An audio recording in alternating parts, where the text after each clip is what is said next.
Things have really heated up at the Capitol Center, Landover, Maryland, for Game 4 of the NBA Eastern Finals.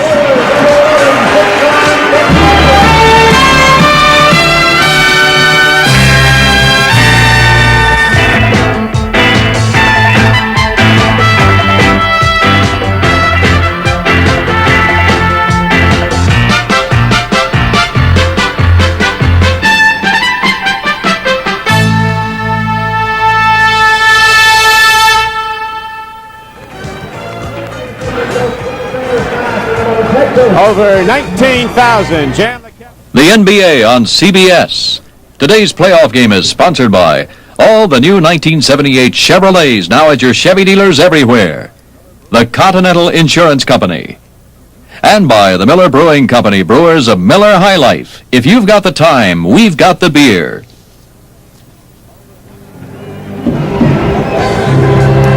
Over 19,000 jam the Capitol Center in Landover, Maryland for this fourth game of the NBA's Eastern Finals. Good afternoon, everyone. I'm Don Quickie with Gus Johnson and Keith Erickson, and this series has really heated up as the Washington Bullets, who came in as an underdog, have taken a 2-1 lead, and Gus, they're playing great basketball. Yes, they are, Don. I don't believe that Philly can continue to play as physical with the Bullets as they can because they match them so well down inside. They're going to have to use a lot more finesse than they're doing. George McGinnis is going to have to play better. Dr. J's got to come out of his bag. Now, Keith, the 76ers were just great against the New York Knicks, but they've fallen apart here. As Bill Cunningham says, we've collapsed. What's happened? Well, they really have. This is a very critical game for them. They cannot afford to lose this game and go back to Philadelphia having to win 3 games in a row. Dr. J had a poor game the other night. Everybody's entitled to one bad game, right, Gus? Right on, that's for sure. George McGinnis has got to get his game together. He's pressing. He's got to just get into the flow of the game. All right, let's take a look now at the starting lineups for the Philadelphia 76ers and their head coach, Billy Cunningham. Up front, the great Julius Erving. Along with him, George McGinnis shooting 14 for 40 in the series. Caldwell Jones has played very well at center. He's about the only one so far. Henry Bibby and Doug Collins start in the back line. Dick Motta and his Chicago Bulls come in. His old Chicago Bull format, hard-hitting basketball, and he's got the Washington Bullets doing it now. As Motta's going with Bob Dandridge. He's been great in the series. So is Elvin Hayes. Mitch Kupchak starts at center for the injured Wesley Unseld. In the back line for the Washington Bullets, we have Kevin Greavy and Tom Henderson. Man goes down as the 76ers come out with the basketball, and here's the first whistle of the game as we have Jake O'Donnell and Jim Capers blowing the whistles. Nobody blowing them a lot, I think, Gus. I think right here they kind of miss one. Bibby gives a good fake here, goes up, draws a big man in the air, and pulls a foul. So Henry Bibby puts the first point of the game on the scoreboard. The Washington Bullets came into this series a decided underdog. Philadelphia was the odds maker's choice to sweep through because they played so brilliantly against the New York Knicks. But Washington has played great basketball. Now, the Bullets with Elvin Hayes on the outside. He and McGinnis have a running talk session going along with some bumping. They've really been after each other. Here's Elvin Hayes down low against McGinnis, and here's a whistle right away. Keith, they're going to blow that thing, I think, early and often. Well, you bet they are. I spoke to Jake O'Donnell before the game today and asked him just about that in particular, the physical aspect of this game. He said he always calls a tight game. He's not going to let these guys get away with anything out there. I think that the officials are going to have to call a tough game. Friday night it was so physical. The officials did an excellent job of keeping it under control because there were a number of fouls, and without the officials doing that, possibility fights. Absolutely. They cannot afford to let this game get out of hand. They've got a lot of big guys out there playing. You see Mitch Kupchak getting set to bring the ball in, and I think the Philadelphia bench is being warned for delay of game. Jack McMahon up and shouting out, Billy Cunningham up and up. And now the ball is brought in bounds. And here is Bob Dandridge against Julius Erving. Dandridge has played so very well defensively against Erving. And here is a travel violation called against Washington. And the basketball turns over to the Philadelphia 76ers. We're at the outset in the first period. Game 4, Eastern Finals. The 76ers in blue. And here's George McGinnis, Elvin Hayes paying off. He wants him to take that pop shot from the outside. Doesn't want him near the basket. Gives him the free shot. And again, McGinnis can't get it down. And here come the Bullets. Elvin Hayes going down low, puts McGinnis in the air with a stroking it very well. He knows that he's got George upset. He has to raise the man in the air. He's going to take advantage of it all afternoon. Now Elvin Hayes throws a forearm into Doug Collins and the whistle blows, stopping play. We have 11 minutes and a second to play in the first period. And as George McGinnis said, Keith, at the outset of the game, he said, this is a war and it's going to heat up. You bet it is. And Gus, as you were saying before the game, the officials sometimes catch the second play. Doug Collins came down and ran into Elvin Hayes that time. Hayes gave it back to him, and they caught the second one, just like you said. He sure did. Caldwell Jones gets the bank, goes down low to Henry Bibby. Rejected by Elvin Hayes. McGinnis going back up and gets it down over Elvin Hayes. And so the 76ers take a 4-2 lead at the outset of the game as Henderson pushes the ball up for Washington. Moving on, Doug Collins trying to run him into a pick. Down low off the baseline is Bob Dandridge. Julius Erving against him, and here's another whistle. Julius cannot afford to let him bring it back in. Here's the ball here. Bibby gives an excellent fake. Hayes waits on him, rejects his shot. McGinnis gets it, goes back in and scores. That's a good sign this early in the game to see George McGinnis get a hoop right off the bat. Offensive board. Very important. Elvin Hayes fires the shot up, and Caldwell Jones again has excellent position to take the defensive board and gives it off to Henry Bibby. 76ers having trouble penetrating in this series. Doug Collins does it on that play. McGinnis fires his way back up, can't get the shot down. Kupchak does, outlet goes to Henderson. The lead goes down to Kevin Greavy, who's taking 25 aspirin a day to try to alleviate a muscle pull. It's very painful, but he's averaged over 18 points a game in the series. Played very well Friday, shooting the ball very well, and helps out greatly on the defense. Elvin Hayes fighting for the ball, puts it back up. Rebound knocked around, and again it's Caldwell Jones, and at 7 feet, he brings it down the floor and goes the distance. Well, that's really a breakdown on defense. You cannot let a 7-foot 2-inch man come all the way down the floor and go in and slam dunk on you. They didn't even close the lane up. How many guys 7'2" can dribble it down the floor? Elvin Hayes drives to the basket and lays the ball in. It's a 6-4 game, Washington. Gus? Very powerful move by Big E there. He's strong. He went to the hoop, controlled the ball excellently, and got it in. Now the Sixers fire again. It's Aaron from the outside. That's been the story of their game from the outside in this series. Poor percentage shooting as Henderson takes it down low for Washington. Rebound to Caldwell Jones for a fourth time off the defensive board, and McGinnis loses it to Greavy. 3-on-1. Lead to Henderson. Back to Greavy. Basket Washington. That's basketball. That's very beautiful basketball. Give and go, hit the open man. But on the other hand, George McGinnis should have given the ball up. You don't want your big man bringing the ball down the floor like that. The Bullets on defense have been sagging. You watch, they will let Philadelphia shoot from the outside. Irving gets a shot. He can't hit it. Elvin Hayes takes the rebound. They're getting their big people down by the defensive board. They're letting Philadelphia take the outside shot until the 76ers start to make it. Kupchak crashing down the baseline of the floor, puts another one in, and Washington takes the lead. This game is so intense. Right now it's a competition between Elvin Hayes and Caldwell. Here's Kupchak going baseline, reverse, puts the ball in. Now Doug Collins will inbound the ball. All the Philadelphia All-Stars have had trouble shooting. In last game, Irving was 4 for 14. Collins was 5 for 15. Lloyd Free was 3 for 15. McGinnis couldn't hit. Their percentages have been off. They have not played the team game that they swept the Knicks with. And now McGinnis tries to come inside. Elvin Hayes arm checks him, and Jim Capers blows the whistle. Jim Capers, like we said at the beginning of this game, they're going to have to watch the contact, and especially against Hayes and McGinnis. And George has to do that. He has to bring Elvin outside and put the ball on the floor in order to beat him. Yes, he does. Offensive foul on the play. A little over-aggressive on the pick. Elvin Hayes had 3 personal fouls early in the first period of the game 3. There's Dick Mata in his second year with the Bullets after his successful run at the Chicago Bulls, and he's got the Bullets playing that kind of basketball again now. They're really a rough, tough team. Yeah, they are very physical. Here's Kupchak making a very strong move, goes in, gives a fake, gets Caldwell Jones up in the air, gets a shot. I think he should have concentrated a little more and made the three-point play. Mitch Kupchak, the second-year center from North Carolina, starting for Wesley Unseld, who is out of this game. He was injured, you'll recall, last Sunday in the overtime victory Washington scored at Philadelphia. He's not been back since. He warmed up Friday night before Game 3, but couldn't go. It's 10-6, Washington, first period. 8:06 to play in it. Don Quickie with Gus Johnson and Keith Erickson at the Capitol Center, Landover, Maryland. Collins can't get it to go. Elvin Hayes takes it down, kicks it out to Henderson. Lead goes to Kupchak, and Bibby slaps the ball away. And Doug Collins leaps into the crowd trying to get the basketball. Well, I'd like to say hello, and I hope that Doug Collins' father's feeling much better down in St. Louis. He came over and mentioned that to us. Maybe you want to say something about that. That's right. His dad went in the hospital, and Doug wanted to be sure to extend his very best from all the 76ers. Doug, a little banged up, but you got to hit him with a club to knock him out of the game. He plays hard. The Bullets have scored 8 straight points here in the first period to take a 10-6 lead.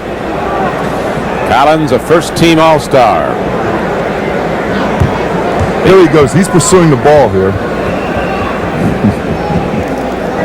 It's a little slow pursuit, isn't it? Right, Sandy. He's in pursuit of the basketball. He had no choice but to go over, trying to save the ball. Makes a tremendous leap and hits the floor. El Domenico sprang on a little of that hurt no more. Hurt, not for a little while anyway. Ethyl chloride, it freezes the bruise. We got 7:50 to go in the first period. Kupchak inbounds the ball to Elvin Hayes, moving in on McGinnis. Oh, the Big East knocked down 3 shots on McGinnis. You just cannot let Elvin come down and post you that low.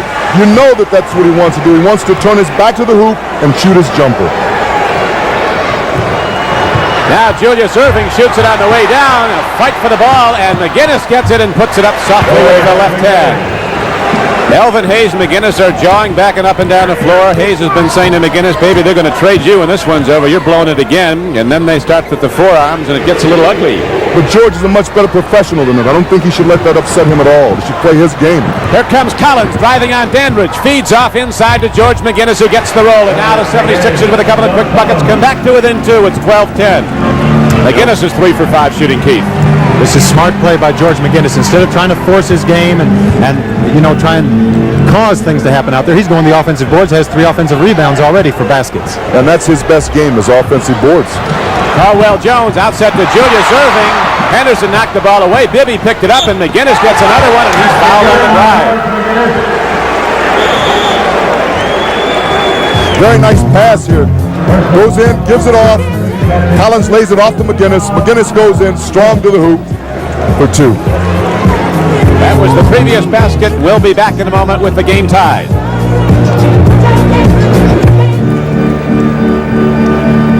That CBS Sports Spectacular fight next Saturday will be a good one. Howard Davis with those quick hands that got him a gold medal at Montreal, and Stanton can take you out. 22-year-old hitter. There's George McGinnis at the free throw line. He's been delivering some offense for the 76ers here in the first period, as they've come back to tie the game. And now Philadelphia, after Washington scored 10 in a row, has now scored 7 in a row. George McGinnis has, I think, 9 of those points up there, those 12 points they have up there, after the Bullets scored 10 straight points. And I think here, Keith and Gus, Philadelphia's going into a similar defense. They're doing a lot of sagging now. This time, Caldwell Jones comes out, and Jack gets a free shot. Everybody's pulling back. They want to shut off the lane, stop the penetration as Washington comes back to take the lead. Well, they are playing very intense. They're playing good defense. They're forcing Philadelphia way out on the floor where they cannot penetrate. Julius Erving summed it up after Game 3. He said, they're playing the team stuff, and we're playing the one-on-one streak. That's been the difference. Here comes Dandridge at 6'7", leading the break. On the right flank, he has Kupchak. Dandridge fades off and puts it up.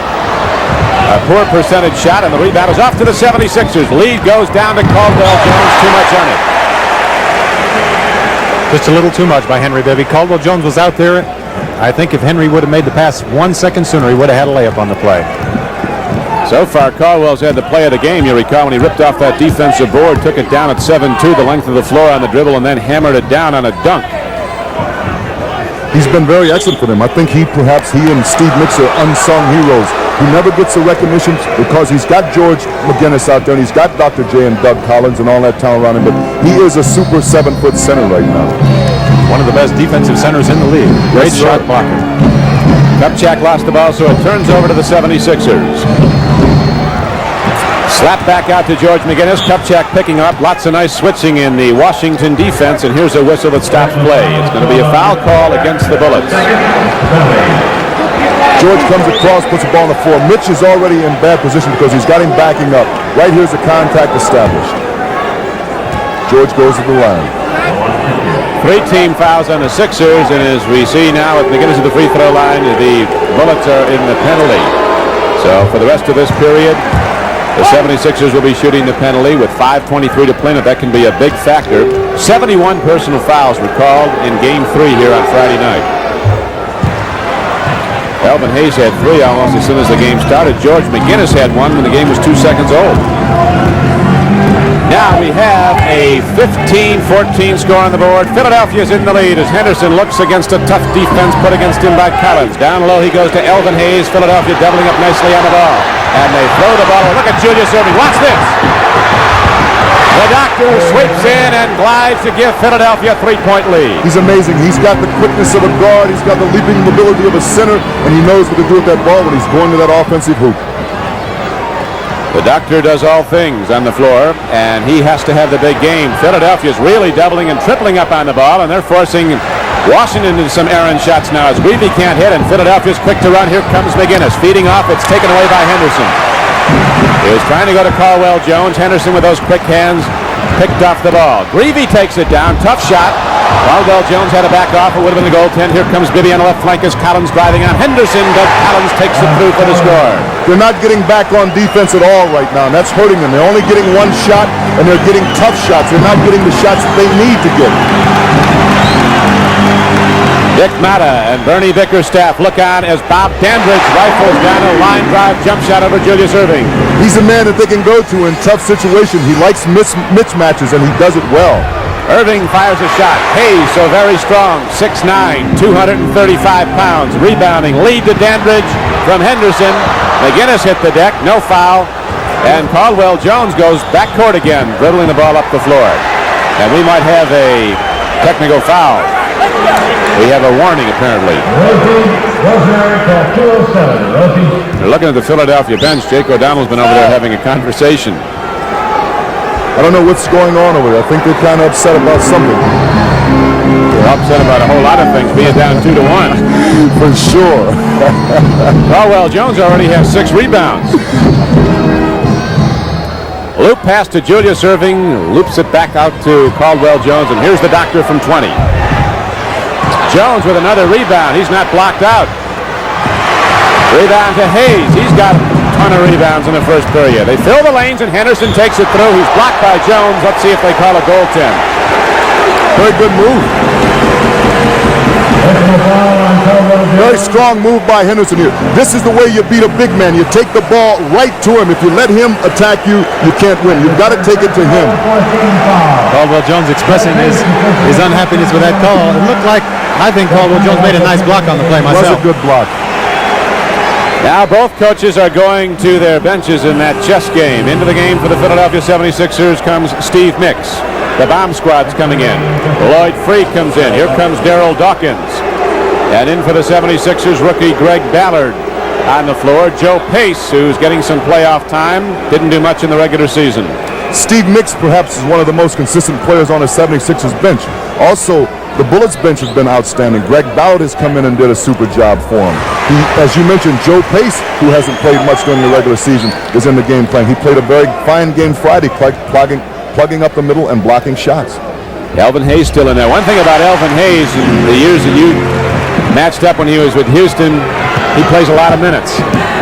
He plays a lot of time out there. And we might mention also Joe Pace playing now, and that's because Wes Unseld did sprain his ankle the other night, and we just received word that he definitely will not play in the game this afternoon. McGinnis steals the ball on the outlet, takes it right in. Tried to slam dunk it, and Ballard, a big, strong rookie, hammered him, stopped the slam dunk, but George McGinnis will now get 3 chances to make 2 free throws as Larry Wright, backcourt player from Grambling, comes on the floor. He brings speed to the game for Washington. I think George really wanted that basket. He has to do that in order for him to be effective. I hate to keep saying that. He's not hitting the outside jumpers. As a matter of fact, not that many of the 76ers are. McGinnis is having his biggest game of the series. He now has 12 first-period points as the 76ers hold to a 20-18 lead. he's playing a little bit like George McGinnis has to play. He can't let Elvin Hayes or the Bullets or the pressure of the media affect his basketball game. He's got a job to do. He is definitely not being intimidated out there by any pressure at all. And it's great to see this matchup the way it's working out. Elvin Hayes and George McGinnis, a beautiful matchup inside. I tell you, they're a game in itself. That matchup, that's Elvin Hayes down low against McGinnis. They clear aside, and Elvin Hayes puts it up. Foul on the play. Shooting foul for the Big E. George is kind of hollering at that, but he really got the guy on the arm this time. Yeah, he got it. Hayes is posted down low. This is George's biggest mistake. You cannot let him come and set down in that low. Hayes turns around, gives a fake, goes up with a shot, and gets fouled on the arm right there by McGinnis.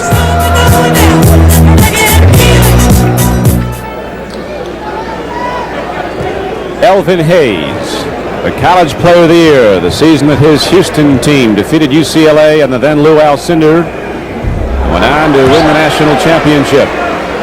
And now the big gun in this series for the Washington Bullets at the free throw line. He'll get 2 more chances as he's fouled in the act of shooting.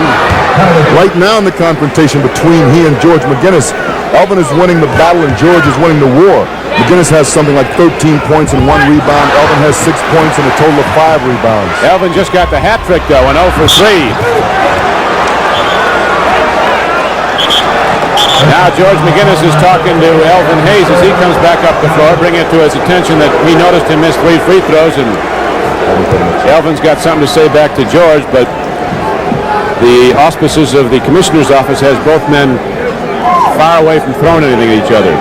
You bet they do. I mentioned to the officials before the game, and evidently what's standard before the playoffs start, the commissioner comes out with a letter to all the playoff teams mentioning that they don't want any fisticuffs, anything that resembles it going on in these playoffs.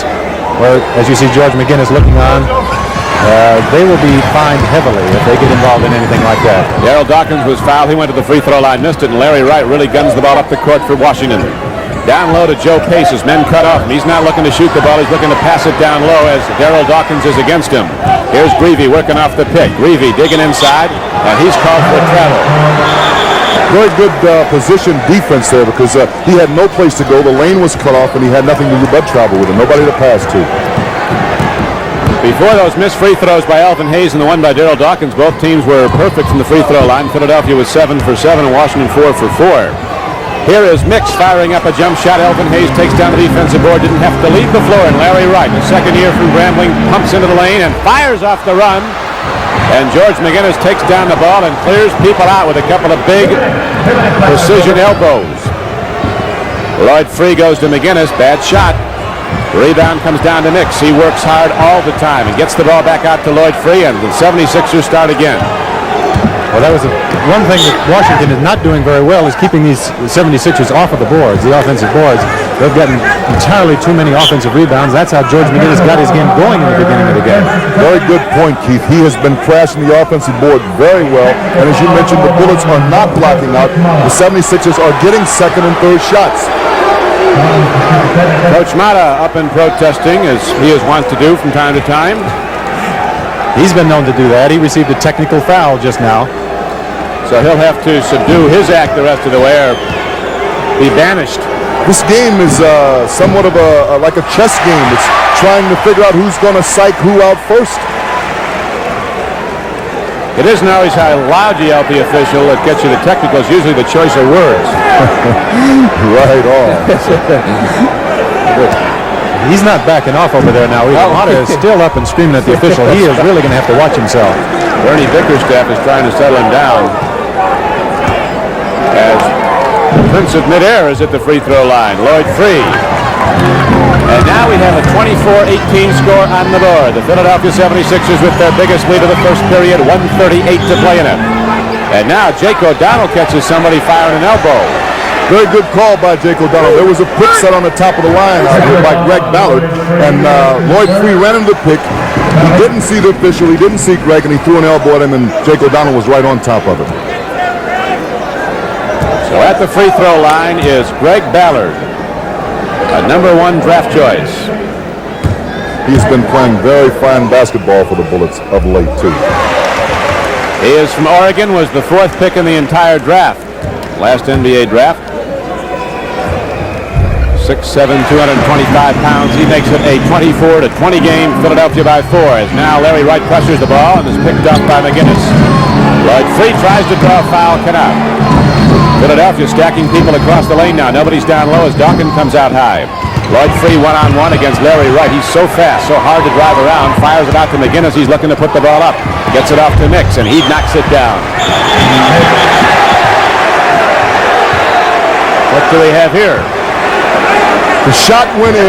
Collins grabbed the ball and shot it back in again. And I think normally they give you a warning, but they give him a technical foul on this. Can we see that, Sandy?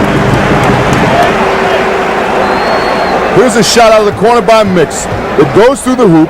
Collins grabs it, tips it back in. Normally the officials will give you a warning on a play like that, but right away they call it technical. They're trying to keep things under control. Well, that really shows you the intensity that these players are playing out here. You know, a guy going for an offensive rebound, he just got it up instinctively, put it back in Right again. Well, I tell you, you start to rehash the game when it's all over. If it's a one-point game, sometimes those technicals were the difference, even if they were in the first period. You better believe it. They are really big factors in games like this. Plus the ball comes back inbounds to Washington as the Bullets now trail by 5, 26-21. We have a minute and 8 seconds to play in the first period. Larry Wright gets the ball out to Ballard. Philadelphia has tightened up considerably now in the first period over game 3. And these officials are right on it. Another whistle. Ball's back to Philly. They are. They're doing a very super job. I don't know if Normie Druckner had anything to do with it or talked to him or something, but they are playing or calling a very good game. Offensive foul is signaled against the Washington Bullets on Joe Pace. Collins fires cross court to McGinnis, feeds off to the doctor. The doctor of dunk, Daryl Dawkins, but he can't get it. Here comes Washington Bullets as Joe Pace goes down hard, and McGinnis goes down hard. It was McGinnis who drew a charge. A foul on Pace. What a couple of plays that was. Beautiful block down here by Elvin Hayes on Daryl Dawkins going to the basket. He timed it perfectly. George McGinnis comes in, lays the ball off to Dawkins. Dawkins stretches out. The big E is right there timing. He held on to the side of the pole there. Elvin did. Yes. There he is, the man with the black belt and the slam dunk. Daryl Dawkins hammers it down. It's 28-21. Don't get in my way twice, Mr. Dawkins says. So Philadelphia now opens up its biggest lead, a 7-point advantage, 28-21 as we wind down the first period. It's down to 17 seconds. As you see, that's the game clock ticking off. It's down to 8 now on the shot clock. They've got to get it up here. Reavie can fire. Right there. The Kentucky All-American drills it. As time is just about out, McGinnis will throw one up into Collins. They did not get the shot away.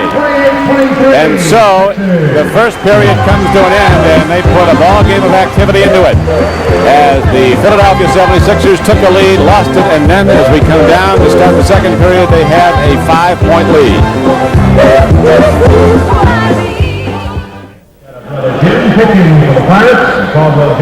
The preceding announcement was brought to you as a public service by the National Basketball Association, and everyone at CBS is delighted at the new 4-year association CBS will have with the NBA through the 81-82 season, as we right now go into the second period of Game 4 of this NBA Eastern Final Series, and the folks are getting after it.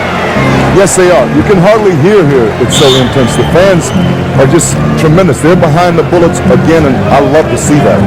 McGinnis was the guy in the first period. Hit 4 of 8 field goal attempts, 5 of 5 free throws, 13 points. He had 4 rebounds. As the 76ers open with a 5-point lead, Washington with the ball. Dandridge down low. Philadelphia repeated again, doing a good job doubling up on the ball. Dandridge loses Irving with a fake, but the shot is disallowed. Must have been traveling on the play. Bob Dandridge in trying to move Julius Irving back in and get position on him. Took a little bunny hop. That's the field goal percentages. Not too good, but you find that often in a very intense game. Nobody's giving you a free shot in this one. Here comes Julius Irving trying to move on Dandridge, and Dandridge defenses and takes the ball away. Lead goes to Charlie Johnson. And CJ arcs it off the glass. He's tough. Here's the play again. Watch the hands of Bob Dandridge picking that ball off as Julius Irving went up for the shot, and a tremendous outlet pass and a great shot by Charlie Johnson over Lloyd Free, jumping for that ball. He has been doing that all playoff game against Dr. J, catching the ball on the way up before he gets at his peak of his jump. Doctor's playing good position defense on him. Charlie Johnson coming in here really firing this team up. Just taking the ball out of bounds with a lot of intensity. Offensive foul, and Daryl Dawkins turns it back over to the Washington Bullets. Johnson fires again, can't get it down. Johnson brings a very positive dimension to Washington. You recall he was a starting backcourt player for the Golden State Warriors, and they beat these Washington Bullets 4 straight. 74 for the NBA championship. And he has a lot of cool under pressure, but now the ball is back over to the Washington Bullets as Henry Bibby. Called for a loose ball foul. That's his second foul. First team foul of the period against the Philadelphia 76ers. It is a 28-25 game. Philadelphia's led by as many as 7. They led by 5 at the end of the first period as Larry Wright takes it baseline. Rejected by Daryl Dawkins. Score the goal. Daryl Dawkins went way up in the air to block that shot.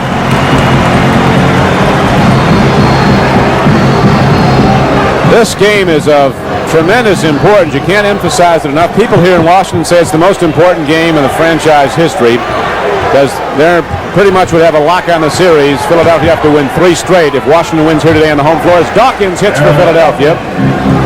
Conversely, the 76ers have to get that championship form back. They're the favorite to win this year now with Portland out. The team that beat them last year. The 76ers motto this season, as every Philadelphia fan knows, has been, "We owe you one." They felt they should have won it last year, and this is the year. But now they're down 2 games to 1 to the Washington Bullets, and here comes Lloyd free for Philadelphia. Feeds to Mix, almost lost it. Dawkins, center shouldn't be shooting from out there, but I guess it's all right if you can do that. Well, you better believe it. But isn't that a beautiful sight? A 6'11", 260-pound man with a touch like a feather. And runs like a gazelle. Yes, he does. And don't get in his way. Charlie Johnson takes it from Irving, goes to Dandridge. Boy, these guys can play. 32-29, Philadelphia. Again, Philadelphia getting hurt with their big men handling the ball on the break. Julius Irving that time. George has lost it a couple of times. They've got to look and give that ball up to the little man. Let him start that fast break. Run it the way it should be run. And Bobby D loves those mixed matches. When he gets a guy inside that's smaller than him, he will take full advantage of that. Yes, he does. He takes advantage of that as well as anyone. Here's Irving bringing the ball out. You see Charlie Johnson coming over. Dandridge on the double team. I watch Bob Dandridge as he gets the ball down low. Henry Bibby on him. Beautiful under control jump shot. Excellent.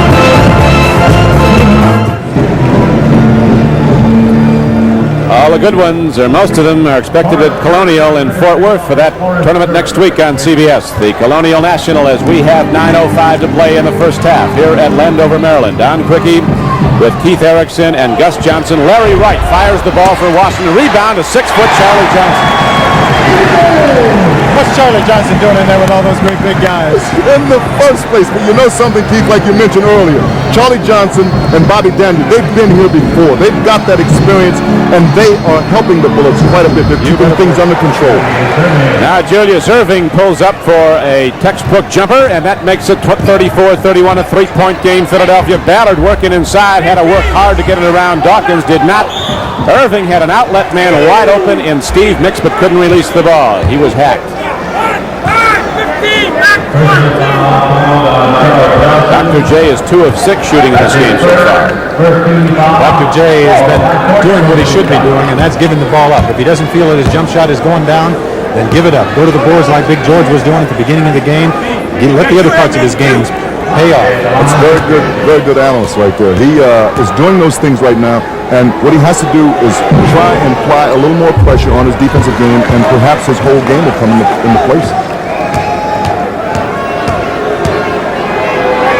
Nice to have Julius Irving out there when you're going in the big one, wasn't it? I can't think anybody else I'd rather have. Good or bad what he's playing. 36-31 as again Washington extends its lead to 5. They've led by as many, or Philadelphia extends its lead to 5. The 76ers have led by as many as 7, led by 5 at the end of the first period. Dandridge shoots. Rebound is tipped out by Mix, and he saves the ball. Here comes Henry Bibby. Up court to Lloyd Free, and back to Julius Irving as Dawkins sets a pick, and he sets a big one. Thank you so very much, says the doctor. Yes, indeed. That's a good sign for Philadelphia fans. To see the doctor start hitting that outside jump shot, it opens every other part of his game up. Brings a defensive man out on him. That's right. Gives him the opportunity to drive the ball. And when the defense comes out, the doctor can go by like a darter. Here comes Lloyd Free on the run, and Larry Wright takes all away. Oh, this guy's so fast. Elvin Hayes, who's not been heard of for a while, all of a sudden makes his presence felt, brings the Bullets back to within 5, and Philadelphia wants a timeout. On that steal, that last play, I hope we can pick it up on the side. Well, we can't see it here. Here's Elvin taking the ball in, but Billy Cunningham jumped higher than I've seen him jump since he was playing basketball. Sure did.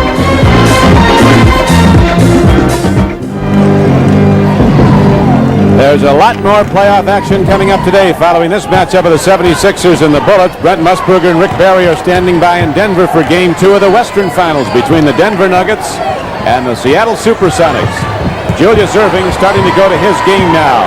Julius against the world. He can beat it when he's hot. He's got the Philadelphia 76ers up by 7. Well, a lot of credit was given to Bob Dandridge the other night on the tremendous defensive job he did on the doctor. But he acknowledged the fact when a superstar is going well, nobody can do anything. And the doctor is going well now. And his defense forced C.J. Charlie Johnson into an errant shot. And the ball comes back into the 76ers. Here's that play again. The shot from the outside. You saw the doctor jumping up to try and block that shot. The ball going hands and looked like it hit Elvin last. Philadelphia has now scored the last 8 points as the 76ers lead by 7. We're in the second period, 6:50 to play in it. Dawkins gets the rebound. Here's a whistle. And you said 8 points were scored by Philadelphia, and all 8 were scored by the doctor. Here's that play again. Julius Erving, when he feels it, he's going to go with it. Through his legs, got Bob Dandridge up in the air. That shot was just off a little bit, and you saw Darryl just knock Mitch Kupchak to the floor. So we have 3 team fouls on the Sixers in the second period, 1 on Washington. Down low they go to Larry Wright. He pulls up. Washington taking some awfully long shots. Here comes Dr. J. 2-on-1. Lead to Mix. Back to Julius.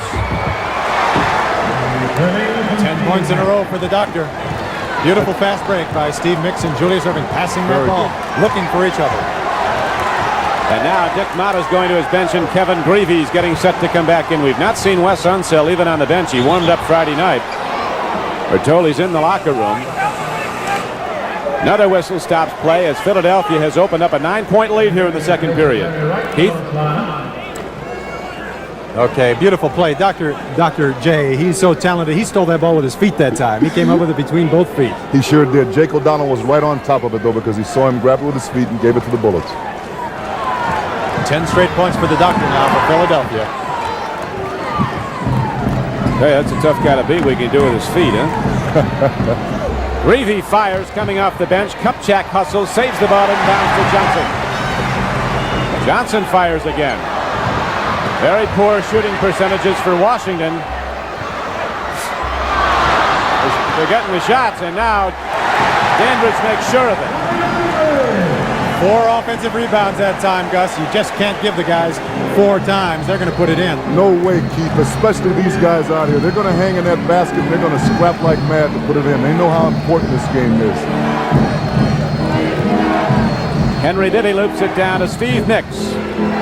Elvin Hayes against him as Mix waits for the play to develop, goes cross-court to Lloyd Free. He's liable to bomb. Got it down just before the 24-second clock sounded. One-on-one, Lloyd Free has to be all-world. He can get hot, too. Yes. He can go sour also, but when he gets hot, he can tear it open. Dawkins, head up by the rim, comes down with the defensive board and gives off to Lloyd Free. And the Prince of Midair is ready to fire at any moment. Henry Bibby takes one. Those UCLA guys got to get some, Keith. Well, they better start getting some. You know, these guys are such tremendous shooters from the outside. I'm not sure that I understand Washington's defense just falling back and giving them the outside shot. You've got to have a hand up on these guys and in his face, or they're going to drop it every time. Hayes gets free, baseline, lays it in, draws a foul.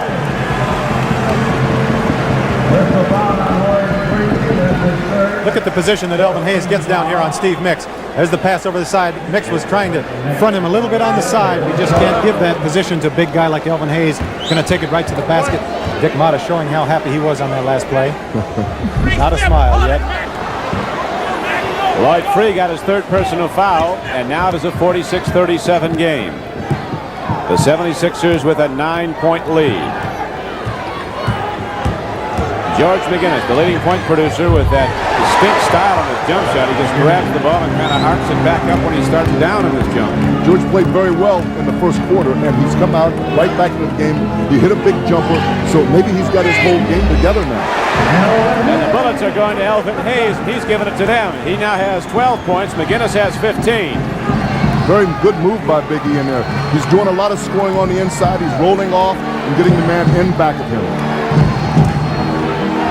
Darryl Dawkins goes out to Henry Bibby. McGinnis and Irving are at the free throw line. They were setting a double stack. Rebound comes out the cup check. Here comes Kevin Greavy. Greavy drives inside, fires off the run. You've got to be a good basketball player to do that. That wasn't a very pretty shot. Here it is again. Look at Elvin Hayes. Look at the position he has on George McGinnis down there. No way George can let Elvin get that inside position in the lane like that. Plus, George is too far up underneath the hoop. If he could have blocked the shot, he would have had to break his fingers through the rim. Up in Boston, they call that shot by Greavy a runner. No basket. No basket.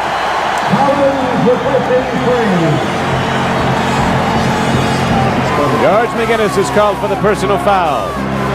Just for travel violation. Turns the ball over, and it's 48-41. Philadelphia now has 8 turnovers. Washington 9. The Big E is tearing him up.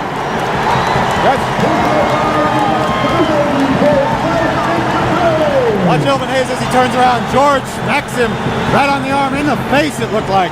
How did Elvin Hayes ever make that shot? I'll tell you, this man is so used to shooting that shot, Keith. You know that there's certain professionals that have a spot that they have to be on the floor to be effective. If you can take it away from them, fine. If you can't, they might beat you. It's automatic like that. Really, Elvin doesn't even have to know where the basket is. Never does he know. He can feel it out there. He was in his right spot, put that ball in under tremendous pressure.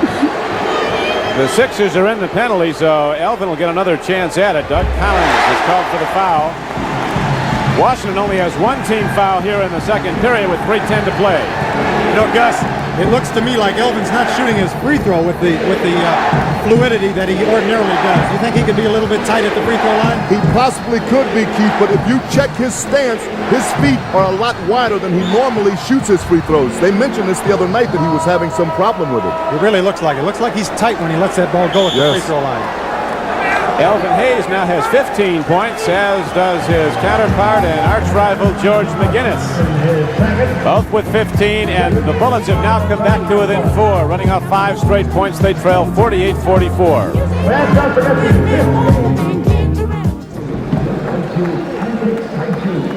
At halftime, you'll see downtown Freddie Brown shooting it out with Wilbur Holland in the horse competition, and you also hear from our friend Jimmy the Greek, who has some interesting things to say about the National Football League draft, about a possible franchise shift in the NBA. 48-44. Tremendous battle we've got going here between Elvin Hayes and George McGinnis. They each have 15 points. Elvin's got 6 rebounds. Big George has 5. That's about as close as you can get. Can't get much closer than that, Keith. Hayes has now hit his last 4 field goals. He's 7-11 for the game, but he's not shooting well from the free throw line. He's 1 for 6. But he's playing a big game for Washington. He gets the rebound, gives it off to Charlie Johnson. Into the corner to Greavy, back down low to Elvin Hayes. I'll tell you, Elvin's taking advantage of the way they're playing the offense, the defense with him, because they're pulling apart and he's rolling one-on-one. He's going to steal the ball. And the Landover, Maryland is shaking. It is quaking. 6 in a row now for Elvin Hayes. 9 of 13 for the game. And the ball game is tied as the crowd is standing and yelling. Mata is up, waving his fists out, exhorting his team. And the 76ers are perplexed. Out to Henry Bibby. Johnson tips the ball away, but's called for a foul. I'll tell you, there's some tremendous play going on out here right now. Here we've got Elvin Hayes coming down. Watch Elvin cut through the basket. Not even really cutting through like he expected to get the ball, but the defense was so poor, he just had an automatic 2 points inside. It's like they were putting on a clinic out there. Absolutely. He now has 19 points. Elvin Hayes with 19. Julius Irving fires. Elvin Hayes almost fouled. Coming up with a rebound as Doug Collins. Hayes takes it back.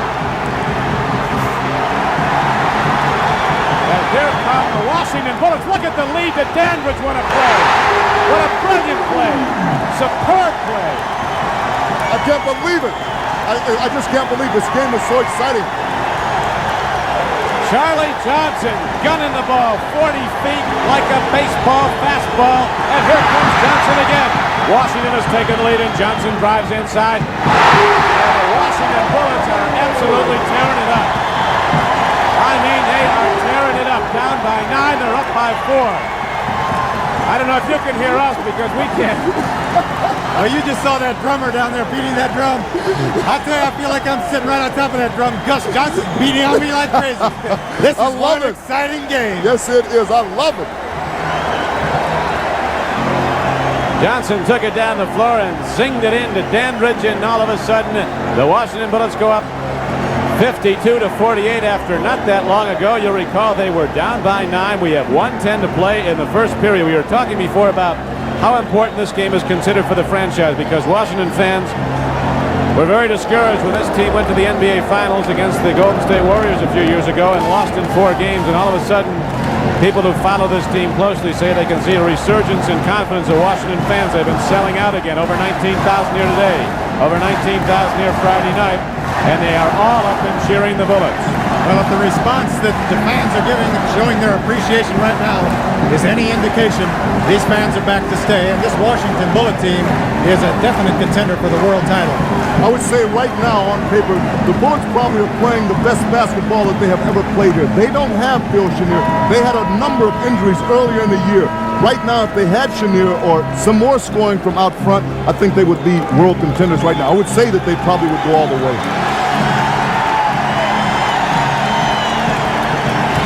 The Bullets in a 3-minute period, our statistician Marty Aronoff tells us, have scored 13 straight points. They've outscored Philadelphia 17-2. As they've taken a 4-point lead. Here is Julius Erving. He gets the ball out to George McGinnis, who puts up a jump shot, rebound to Greavy. Ball game is turned right around. That's the time remaining in the first half. Excellent screening job there by the Bullets. They blocked out very well on that play. Dawkins way up over everybody, gets a second try that was missed by the Bullets, and here come the Philadelphia 76ers as Lloyd Free puts a move on Charles Johnson, lost the handle. Hayes gets the rebound. Knocked away by McGinnis. It'll come inbounds for Washington. Philadelphia has been taking all outside jump shots, and it's evident that they haven't scored a point in the last 4 minutes and 24 seconds. They've got to stay taking that ball to the basket, drawing some fouls. Very good, Keith. The simple fact is that they are shooting perimeter jump shots. It's taken away all their game. That was Elvin Hayes who knocked down another. He's hit 7 in a row in this stretch. As the Bullets have rallied from behind and have taken a 54-48 lead. You see the first half coming to a close. 7 seconds to go as Lloyd Free moves to the basket. Throws the ball to McGinnis, throws it away.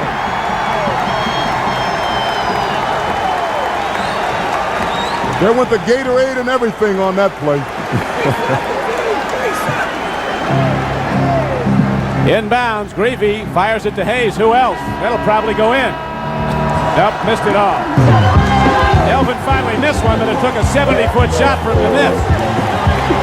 So the first half comes to an end, and what a first half it was, and we're going to have 2 more periods after a big halftime as Washington rallies from behind to take a 6-point halftime lead.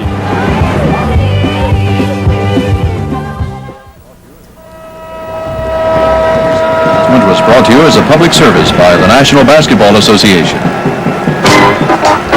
The NBA on CBS is sponsored by Light Beer, everything you always wanted in a beer, and less. AC Delco, quality automotive parts for quality motoring. AC Delco. And by all the new 1978 Chevrolets, now at your Chevy dealers everywhere.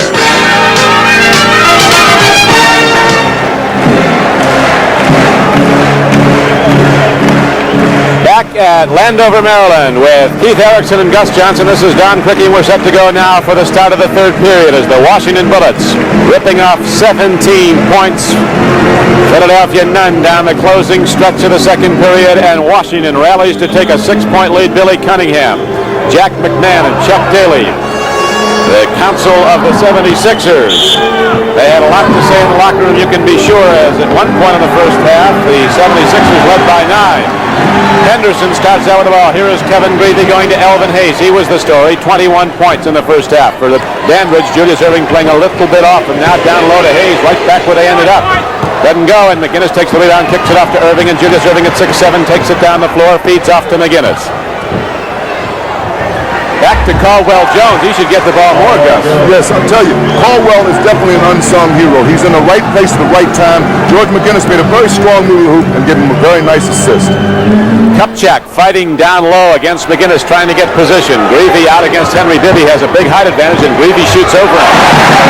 He's got a sweet shot. When he's hitting it, he's red hot out there on that floor. He takes that shot. It looks like a bad shot, but it's his shot.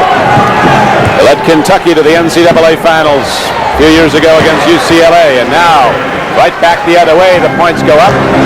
Those are the 13th and 14th points for Julius Erving, and it's 56-52 Washington. Keith? There's that outside shot Gus was just talking about. Doesn't look like a good shot, and when it doesn't go in, it's not. Right. Here comes Collins driving to the basket. Rebound tipped over and down with the ball to Tom Henderson. Down the middle, he fills the lane, but didn't have enough on his shot, and Henry Bibby starts a track meet back the other way to Julius Erving. Lead pass goes to McGinnis. Lead pass goes right into row A. They're not playing very well organized basketball right now. They're coming down, they're taking bad shots. They don't seem to have any kind of cohesion together out there. That was the problem. They had it all going, did the 76ers, and then it fell apart. The Bullets were spurred on by an awful lot of crowd, too. One of the adjustments Billy Cunningham made at halftime, Caldwell Jones is out guarding Elvin Hayes now. Very good point, Keith. I was going to bring that up. I think Elvin just has a red-hot hand, and George cannot do anything with him. We believe no foul was called on that At all. At all. Well, I tell you, Kupchak was run right over. They've got a mismatch down here. They're finally trying to take advantage of it. Julius Erving caught with a foul underneath, a good foul. He pushed Kupchak. If he didn't, Kupchak would have had the ball and gone up for a score. George McGinnis wanted to very strong here. Kupchak did not foul him. I think he was in good position. He didn't move or raise or anything. It looked as if there was a foul there.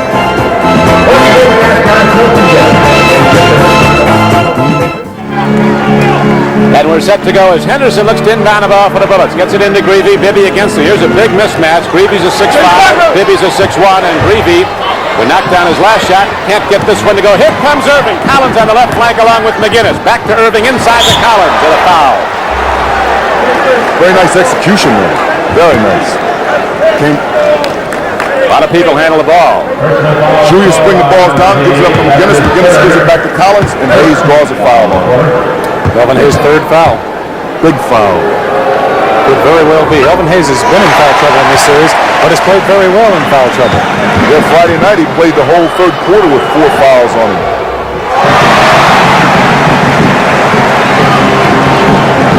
56-52. Washington with a 4-point lead on the basketball with 9:35 to play in the third period. Elvin Hayes loops it down low to Kupchak. McGinnis against him. Kupchak has a height advantage, but McGinnis has got the strength, and Kupchak is body checked and can't get a good shot away. Erving up court to McGinnis. Elvin Hayes is back to defend. They seem to be looking for George. Every time they've come down the floor with the basketball, somebody's giving him an outlet. Good drive by Collins, but not quite enough on the shot. Here comes Henderson feeding off to Kupchak. Goaltending on Caldwell Jones. Nice play by the Bullets coming down and passing that ball around. That's what they've got to do. They had an advantage by moving the ball around. They got it to the open man for the layup on the goaltending call. What's happening out here also, Keith, is that if you notice, the 76ers are not getting back quick enough, plus they don't have any weak side help. The lane has been too open. Let's see what they do now. Here's McGinnis. Elvin Hayes against him. McGinnis has to drop it off, gets the ball back, and gets it down. Nice shot by Big George on that play. He's playing super well. He's giving the ball up. Goodness. Speaking of super well, look at that. He's doing it all. How about the Big E? 23 points already. I'd say one thing that's hurting the 76ers right now, Doug Collins is having a terrible game out there. In the first half, he was 1 for 6, came down, missed that layup, missed 2 free throws early in the game. I'm sure Billy Cunningham is going to try and work his offense around to get Doug Collins into this game. Julius Erving slaps it down from a 15-foot range and makes it a 60-56 game. The 76ers back to it in 4. Henderson controlling the basketball. Collins against him. Collins is a dancer at 6'6". He can stay with you. A lot of fast, quick steps. Dandridge shoots. Rebound to Elvin Hayes. Why not? Can't do anything wrong. There's a day or any given game when a player does it all, like Bobby Dandridge was Friday night. He couldn't do anything wrong. Big E is stroking it. Big E is cooking. He has scored 25 points and has 11 rebounds. Julius Erving is going to go offense, and he's hacked by Dandridge. Hayes here comes up with a very big rebound. Bobby Dandridge takes a shot out of the corner right here. Hits the ball. He goes back outside. And when you're hot, you know it. And he knows he's hot. And you notice on that play, Gus, Philadelphia didn't have anybody going out to contest Elvin on that jump shot. At all, Keith. You can't give it to Elvin when he's feeling. You can't give it to anybody when they're feeling. Right. There's a breakdown in communications out there. Foul on the play. Elvin Hayes just got his 4th, so fouls begin to be a problem for both clubs as Elvin Hayes with 4 personal fouls in the 3rd period. McGinnis can't get it down. Julius Erving cannot. People fight for the ball, and Jake O'Donnell blows the whistle. Look in the game with Jim Capers, and he's got a full job. He's done a nice job with it. They have done a very excellent job out here controlling the tempo of this basketball game. They're doing super. Dandridge fouled Julius Erving, so Erving will shoot 2 free throws. Dandridge now has 2 personals. Now you see what the doctor has done. He gives you a whole lot more than point totals. Yes, he does. Yes, he does. He creates so many different things out there. Julius Erving now is the leading scorer for the 76ers. He has 18. George McGinnis has 17, then it drops way off. Dawkins is next with 7.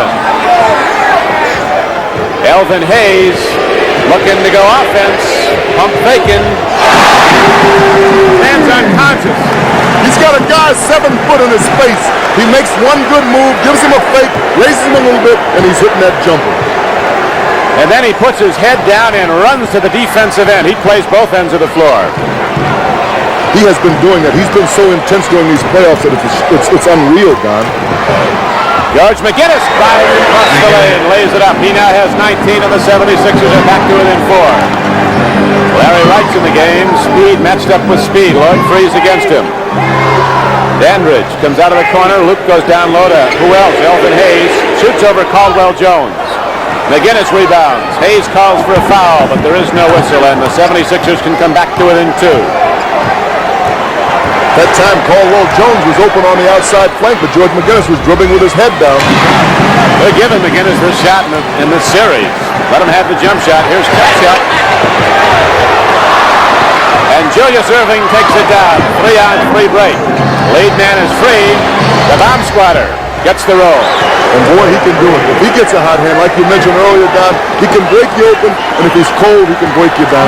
And all of a sudden, Keith, you've got a 2-point game. Yes, indeed. Philadelphia is starting to hit that outside shot, but they're going to still, again, have to get that ball inside. Cannot rely on the outside shot against this Bullet team. Well, I feel that they are doing it. That's how they close this gap now, is they're getting a little more penetration. Yes.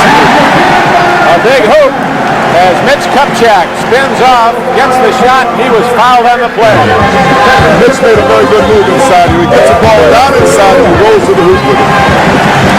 So it's 66-62, and Kupchak will be shooting.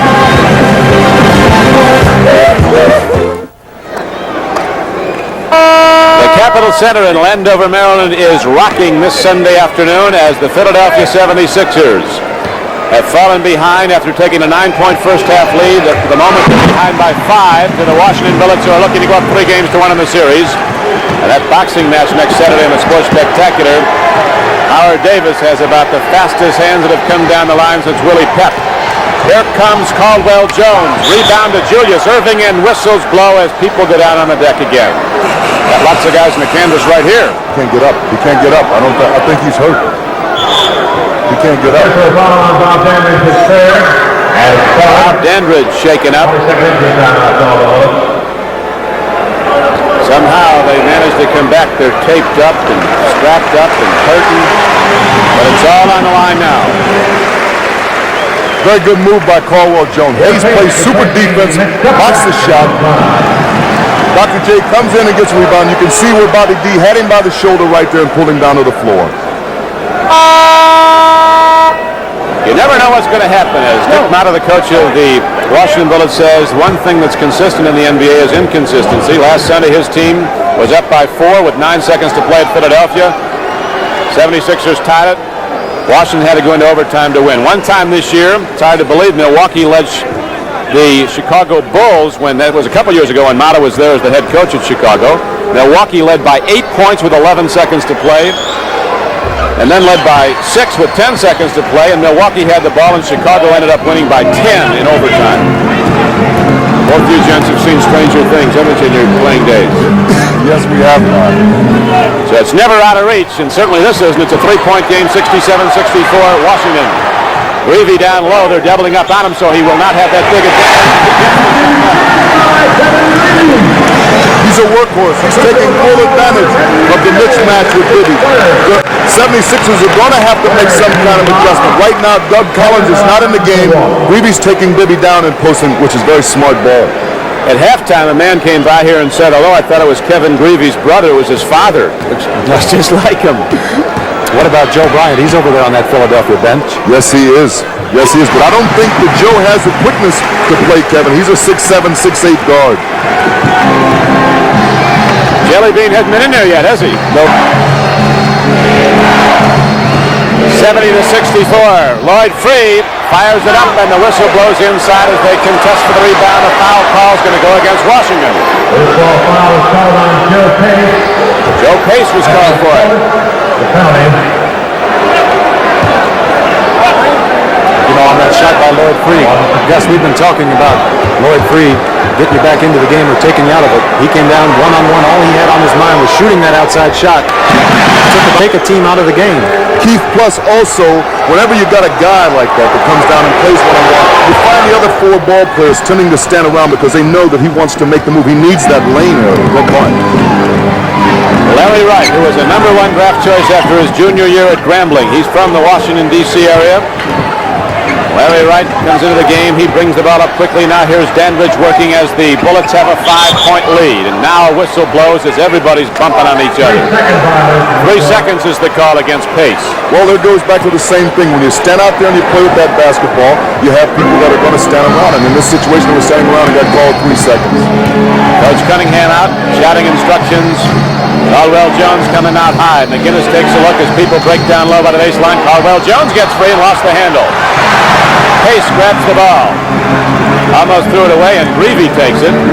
Hard to believe Greavy's playing with a very painful injury. He was in a hospital for 5 hours yesterday being treated. I'll tell you, if anybody's hurting, it's Philadelphia right now. They are hurting. And that's the same thing we were just talking about. Lloyd Free coming down at one end and doing it. Kevin Greavy came back at the other, and the only difference, Greavy's went right through the bottom. Right on, and that's the difference right there. But don't sell the 76ers short. They are consummate professionals, and they can come back like a racehorse. But again, the ball comes back to the Washington Bullets, who now have their biggest advantage. A 7-point lead with 3:55 to play. Larry Wright goes to the basket. And the 76ers get a break. And then they lost the ball on a travel. The way McGinnis is hustling out there, it seems like things are just going wrong for him. He's doing the things on the floor that he's supposed to be doing right now. And as long as George is penetrating, it makes this game tough. Philadelphia has now turned the ball over 15 times. Washington with 10 turnovers. And there's a great doubleheader game coming up following this one. We'll be switching to Denver for Game 2 of the Western Finals between the Denver Nuggets and the Seattle Supersonics. Denver leading 1-0 there. Elvin Hayes, as the cry E goes up from the crowd, but he can't get his shot. This is a charge. Got to be a charge.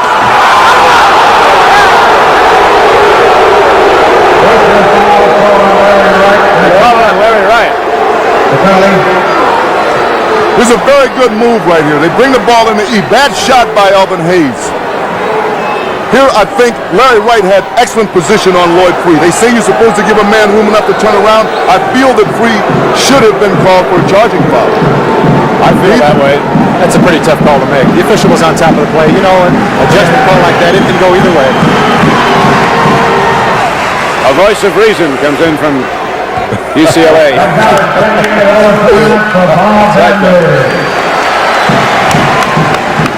Now people are shifted in and out.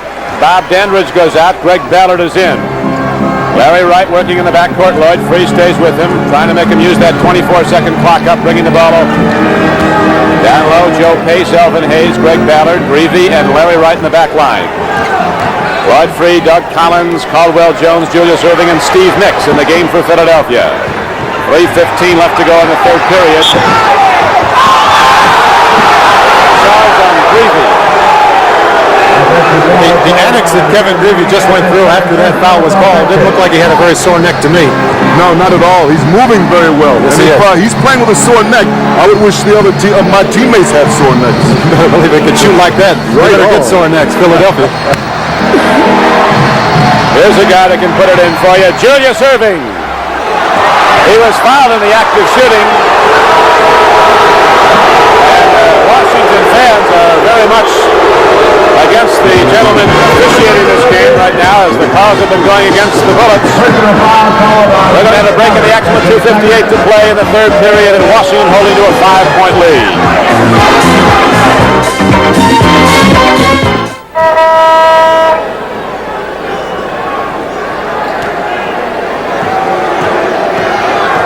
There's that famed dog they have heard.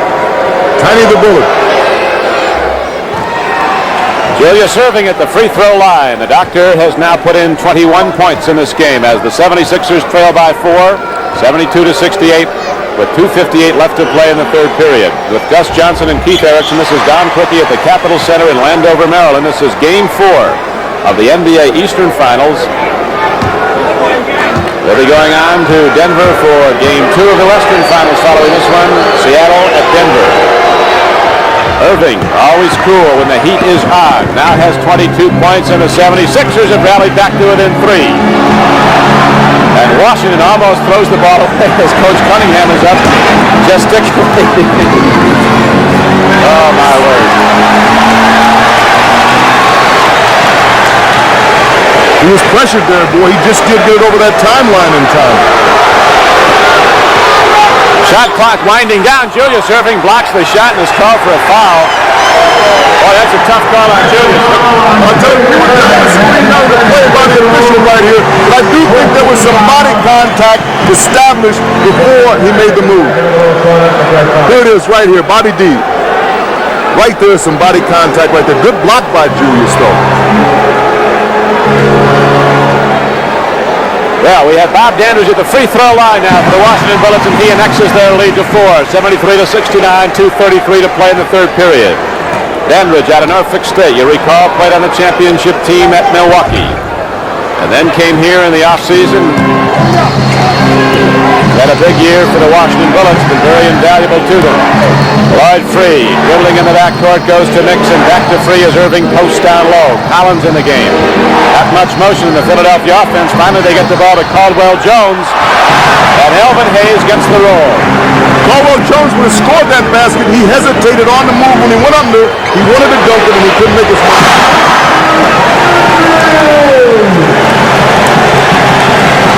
There's that movement, the ball movement of the Bullets again. Passing that ball around. Bob Dandridge, the open jump shot. They're knocking that shot down. Just can't give a ball club that's got shooters like that those kind of opportunities.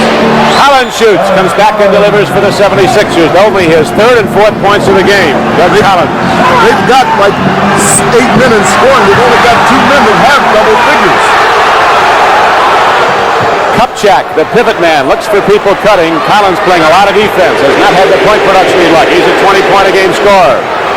Dandridge loses Erving and pulls up for the jump shot, and Caldwell Jones sweeps it off. Doug Collins goes to Nicks. Too much on it. When it's going bad for you, Don, sometimes it really goes bad.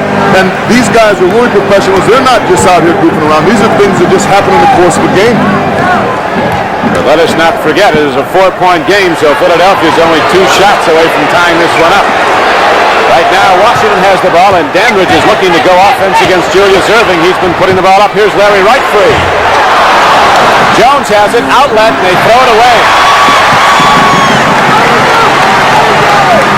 50 seconds. You see the third period clock. Dandridge with 13 points.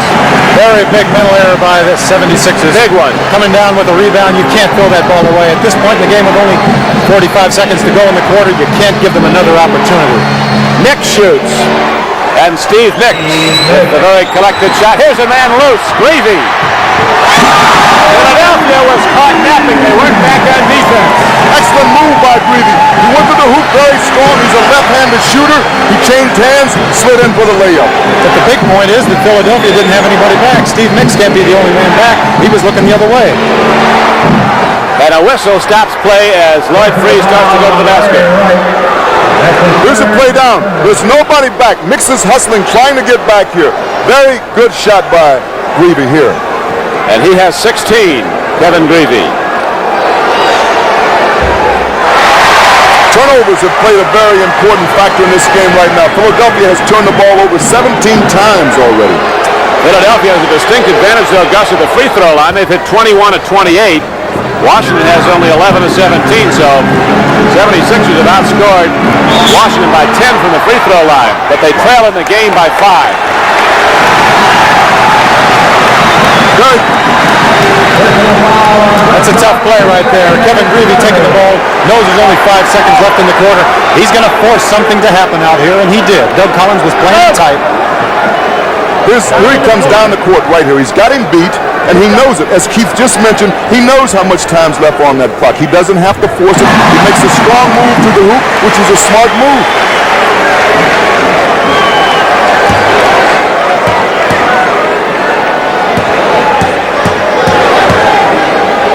And Kevin Greavy throws down the free throws to give Washington a 7-point lead. You'll recall they led by 6 at the half, so they've upped the lead by 1. No basket. Nick followed it in before, after the gun sounded, the buzzer went so. After 3 periods of play, the Washington Bullets, to a standing ovation, go to their bench leading 81 to 74.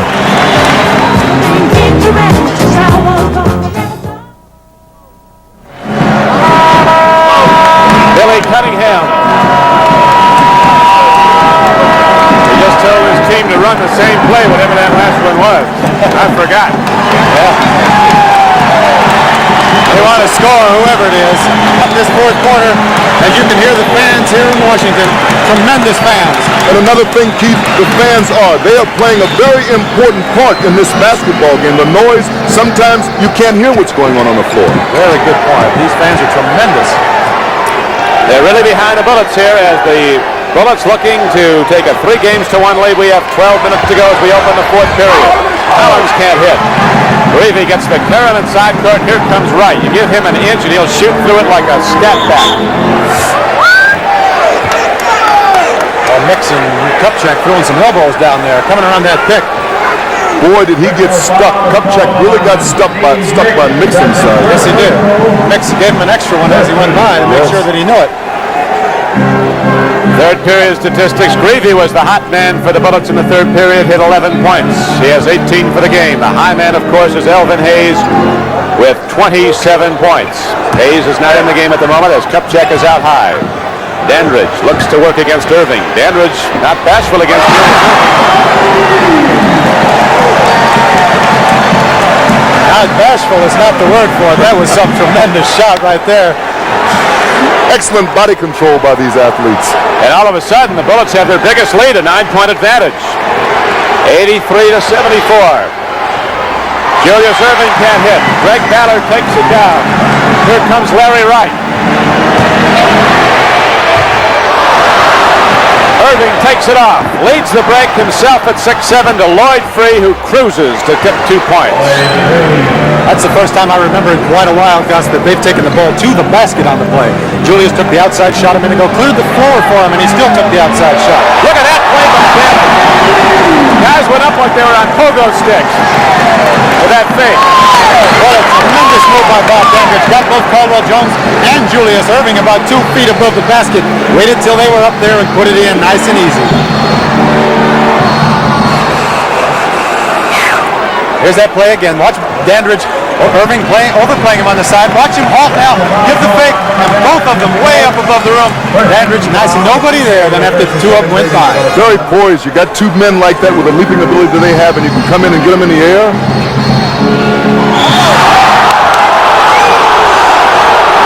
Larry Wright wants a jump ball, but Lloyd Free is going to get a free throw. 19,000 people in here want a jump ball too. 19,000 plus me. The 19,000 officials. There's Phil Chenier, a starting backcourt player for the Bullets, who's been out most of the season with a back injury. Good pal of yours. How's he doing now, Gus? He's doing fine. Phil's thinking about going to Canada and have a lady over there do some things with him with papaya juice. You know, you never like to see an injury like that.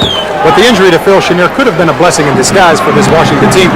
Kevin Greavy has come in and done a tremendous job and never would have gotten the playing time if Phil Chenier hadn't been injured.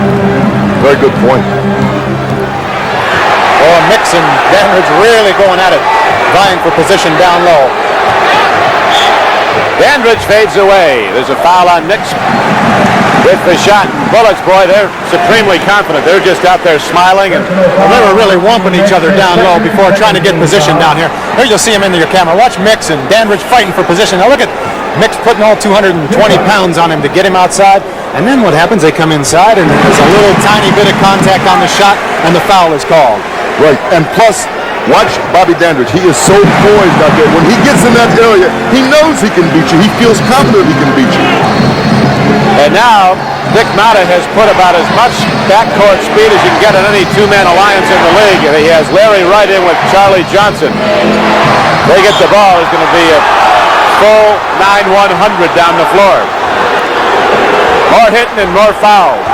Steve Mix is really tough with that ball inside. Again, Bob Dandridge let him get good position, gives a couple of fakes, got him up a little bit. I felt that Steve Mix charged Bob Dandridge, taking that ball to the basket. I think he did. Jake O'Donnell didn't feel that way, and that's the important thing. That's the one that counts. Elvin Hayes comes back in. With, certainly it should be pointed out again, these officials have done a big job. These games are awfully tough to keep under control, and they've done that. They've kept the game under control. This thing could erupt. 87-79. 9:48 to play. And so, an 8-point lead for the Washington Bullets as they hurry the ball up the floor. Here's Charlie Johnson firing from 20 feet away. He believes. He believes he can do it. He's one of those guys that you don't ever, if you're playing against him, you don't want to see him get hot. He can get 10, 12, 15 points in a row quickly. He came here on a 10-day trial, made the club, and he's been a big factor in the Bullets' late season drive. Ballard gives off to Johnson. He believes. But he is denied on that one. 1 for 2 from the long distance. Here comes Lloyd Free back the other way. He too believes. He'll fire it up from the locker room. Tapped up and in by McGinnis. 22 for George McGinnis. 22 for Julius Irving. 27. Here's that play a second ago. Now keep your eye on Elvin Hayes and George McGinnis. You can't see them at the bottom of your screen. You saw their hands there. They're really going at it inside, trying to get position. Right back down again as Larry Wright goes to the basket. Boy, is he quick, Gus, taking that ball down on the I'm telling you, just like Don mentioned earlier, if you give him an inch, he'll take 3 miles from you. Doug Collins is an awfully quick, good defensive player. Larry Wright just blew right by him. Look at this. The officials called the foul outside a little bit, not taking the ball to the basket. I think they forgot about the continuation. I think they did, and how quick Larry Wright is. Right. The Bullets wearing the black mourning patch on the sleeve of their jerseys in memory of their public relations director, Mark Splaver, who passed away this past week. One of the really nice people you meet in sports and one of the best at his job. A very unfortunate happening. And Mark, we lost Mark this week, but the Bullets are thinking about Mark and his memory, and they are playing a great team basketball as they came into this as a decided underdog, and now they are 8:24 away from going up 3-1. Collins turns and fires. Very good move by them. They moved the ball around, they took patience, but the Bullets still have them forced out of their area. They have to take jump shots. They're collapsing in the middle so they can't penetrate. He's only 3 for 10 though, Doug Collins does. just as Kevin Greavy was taking advantage of the height advantage at one end, Doug Collins now has the advantage over Charlie Johnson and Larry Wright at the other end. I'm sure we're going to see Billy trying to post him up down low. 7:50 left to play in the game. Collins loses the ball to Johnson. Look at that pass to Wright. Whoa. These guys are great. It's unreal. I can't believe this basketball game. They're doing everything well.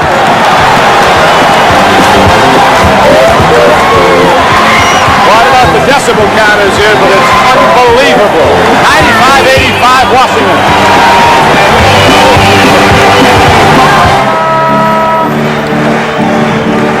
Here's that play. We were just talking about Doug Collins trying to post up the smaller men down here. Here's one of the advantages that the smaller men have. Watch the quickness of Charlie Johnson stealing that ball. A beautiful outlet pass to Larry Wright and a slam dunk that brought the house down. Now back to live action. Doug Collins drills it from 15 feet out to bring the 76ers back to within 8:95-87. 7:20 to play in the game. Larry Wright has been talking about dunking one all year long. I spoke to him earlier this afternoon. He's got his dunk. Mitch Kupchak comes back down at 6'10". He glides up and again gives Washington the 10-point advantage. You know, this feeling is contagious out here, Don. When one player gets that hot hand, it's contagious to the other players. Mitch Kupchak, that's not his shot, but he just knocked it down like it was. The rebound is taken down by Ballard. Look at the play to Wright. Kicked it inside so hard, but Ballard could not hold out. I'll tell you, I like this Charlie Johnson when the pressure's on, too. Yeah, some duo in that backcourt. Larry Wright, Charlie Johnson doing a tremendous job leading this fast breakout here with this Washington team.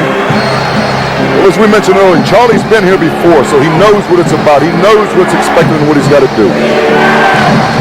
We have 6:40 to play in the game as Julius Erving. The 76ers need him so badly now, and he delivers as Erving pops one and brings the 76ers back to within 8. 6.5 to go now in the fourth period. This is game 4 of the NBA Eastern Finals, and Washington will have command if they can hold on to this lead. Kupchak drives in, gets the offensive board, and puts it down.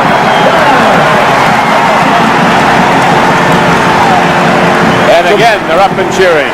Tremendous hustle in there by Kupchak. They're getting the second, third shots, as Keith mentioned earlier, and that's what's paying off for him right now. Kupchak now has 17 points. Greavy has 18. Dandridge has 19, and the Big E has 29. Elvin Hayes.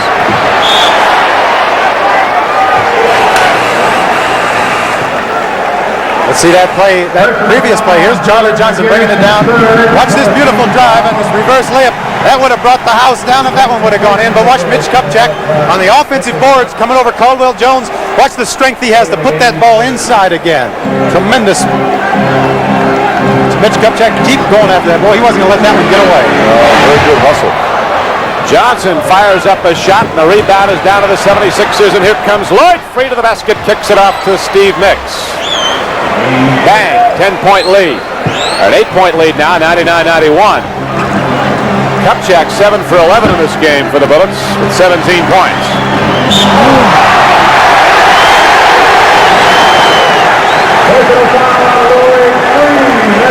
Fouls on Lloyd Free. And the penalty is now in effect for the Washington free throw shooters with 5:36 to go. That's really a big point, Don. You know, that's just really a bad foul by Lloyd Free. If they're going to be in the penalty situation, you can't come out and get anywhere near having contact like that, knocking a man down. There are only 5:36 to go in this game. That's a lot of time left to have a team in the penalty situation. Keith, at the same time, I agree with what you're saying, but that's a breakdown in communication by the 76ers. There's nobody talking. Everybody seems to be in their own little bag right now. They're going different directions. Yeah, you're right. You make a good point. It just looked to me like Lloyd Free just went ahead and ran right into him anyway. So now it is a 10-point advantage again for the Bullets. Lloyd Free, he's angry, looking to get those points back he gave up with a foul. Julius Erving looks for the baseline. Shut out by Dandridge, doubled up by Kupchak. But Erving can go through 5 men. Kupchak picks it down. They're getting an overmatch on the break, Washington. They're getting people free. Johnson pulls up. Elvin Hayes. What a play by Elvin Hayes going inside. Nobody blocked him off. He had plenty of time to get that ball on the second effort and put that shot in. Larry Wright. A very good foul by Steve Mix. He just enveloped it. And see that play again where Elvin Hayes Sixers want a timeout. Charlie Johnson taking a beautiful jump shot here. Look at Elvin Hayes at the bottom of your screen. The inside position, nobody contested him on that play. You can't give that to these Bullets. They're running you right out of the game. Well, we have a timeout with Washington leading by 12.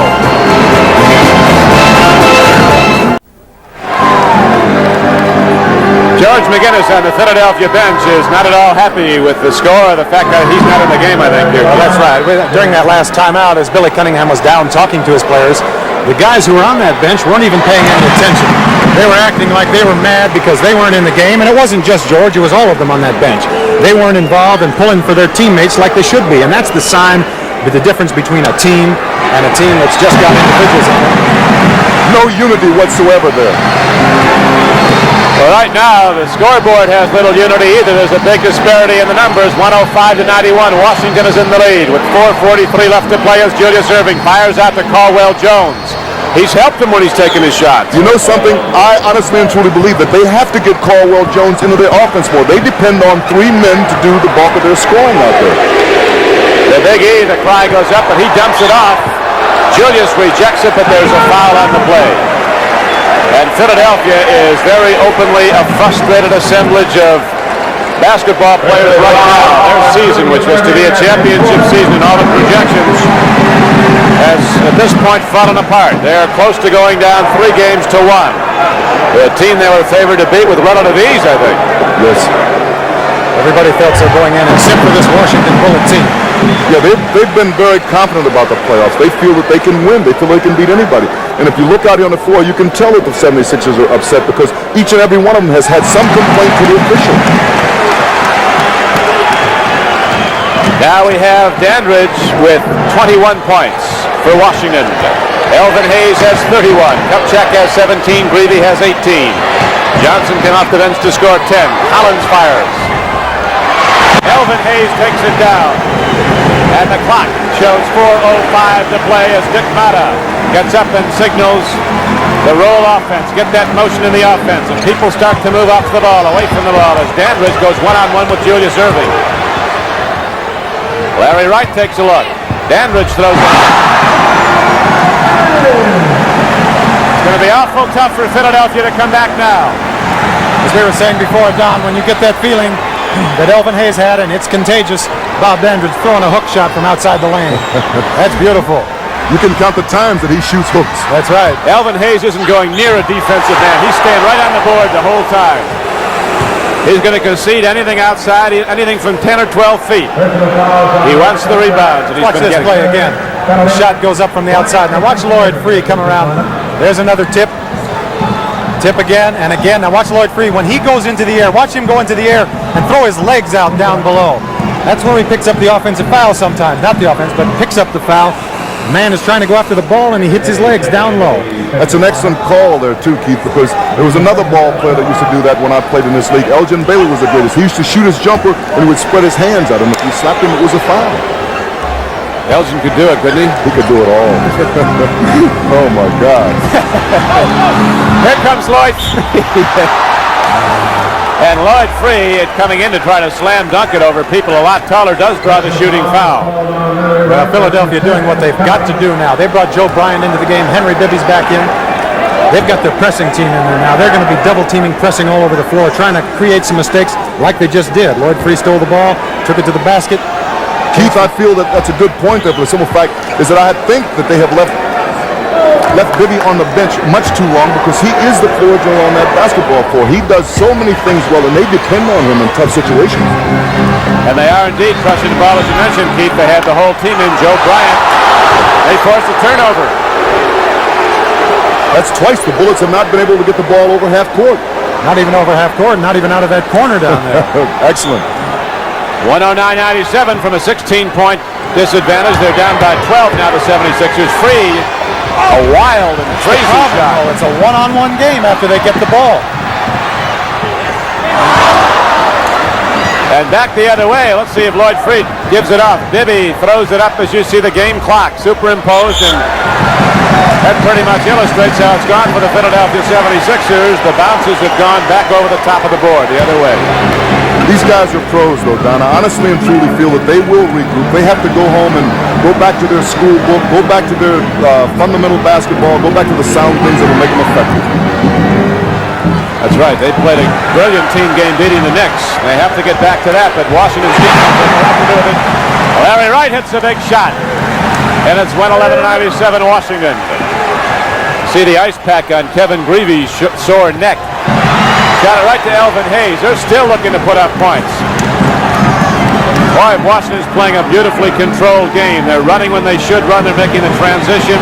Elvin Hayes has 17 rebounds in this game. Well, Philly more or less played themselves into this hole that they're in right now by the selections of their shots. Driving inside is Charles Johnson. Elvin Hayes tapped it in. Elvin's having some tremendous afternoon out here. I mean, he is cleaning up. 33 points, 17 rebounds. Joe Bryant gets a couple of points for Philadelphia, but they need a lot of points, and they need them quickly as time is a factor. 1:53 to play. Pasquota goes to Dandridge. Larry Wright goes to the hoop. Inside to Kupchak. Out to Elvin, and they're going to play the clock down. Good, smart basketball. There's no reason to hurry the shot here. Well, I tell you, they have dissected Philadelphia in this particular sequence. In the sight game, I think the Bullets are 3 up. Can you believe that? No, they had 3 offensive shots, and they were all layups and couldn't hit it. This one is over. We got a minute and 20 to go, but in Washington, they know they haven't won, and 19,000 people are up and cheering as Steve Nicks throws up too little, too late. 117 to 101. Dandridge is wide open.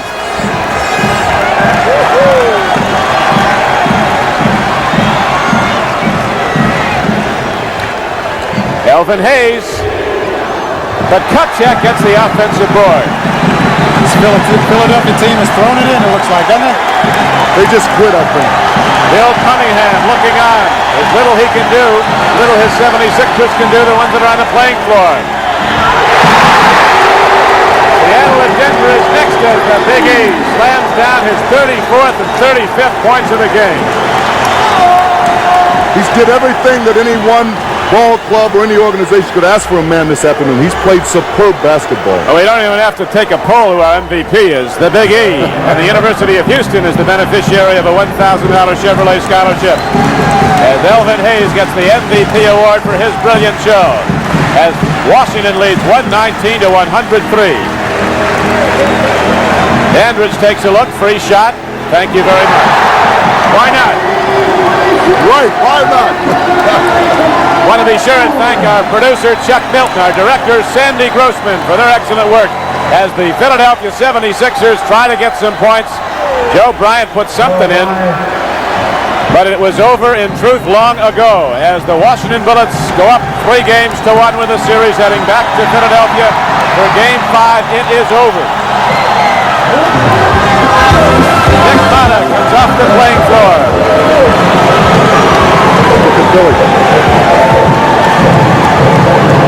For the final score here at Landover, Maryland, the Bullets 121, the Sixers 105.